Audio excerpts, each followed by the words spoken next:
Hello, everybody. Welcome to Mr. Cho's Chinese class. Today, we're going to be talking a little bit about the 2020 AP Chinese exam. Specifically, we're going to be focusing on the cultural presentation part, which is the part that students are most concerned with in the past. So this year, as you guys probably already know, the AP exam has been simplified for AP Chinese. We are only having the speaking section. Um, the cultural presentation part will consist of the same component as the traditional AP Chinese language and culture exam presentation or speaking task. The tasks student will complete in 2020 are the same as they would usually complete in a culture presentation. The only difference is how they will receive the directions in 2020. Students will receive the directions aloud only rather than visually. The students will hear the directions twice in English. So that's the only change. I don't know why they made the change. Uh, it shouldn't be technically difficult for the student to see the questions, but they choose to not let the student see the questions, and the questions are in English anyways. So I don't think it will be a big problem. Just be more careful when you are listening to the directions. One thing, however, I just want to emphasize again is that usually in the instruction they give you a category for the topics that you can present, but they don't, and they usually give you three examples. You're not limited to those three examples. Anything that would fit under that category should work. Okay, we're going to talk more about that later on. So, about the cultural presentation, a couple of tips for practicing.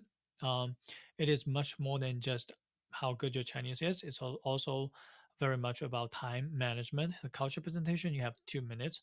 So make sure that you're familiar with how long that 2 minutes is, and how much you need to speak for that 2 minute duration. Um, if you watch the first video about the interview section, in the interview section, you are supposed to answer questions for each question for 20 seconds. So in the culture presentation, if you do the math, you're supposed to do about 6 questions like that. 6 times 20 equals to 120 seconds. That is 2 minutes. So the goal, just like the interview part, is not to just to present information. Meaningful information is important, but it is also very important that you can show, exhibit your language skills and elaborate, to provide a lot of elaborations, as well as details. So a lot of times students focus a lot on the details, which is difficult to come up on the fly. So you can use your elaboration skills to compensate that part. Um, we're going to talk more about elaboration later on. I also created a cheat sheet for practicing. I don't know if you can use it during the actual exam. Maybe you cannot, but it's if you find that it's useful, practicing using that, and the link is also in the description. You can adapt it to your own need, but having a formula, a format, sort of like that, it's going to help you automate a lot of the processing when you are doing the cultural presentation. So please check it out in the link below. So we're going to talk about those different sections that I'm going to include in the cheat sheet. First part is the introduction part. Okay, then the introduction part, the main goal is to introduce the topic explicitly.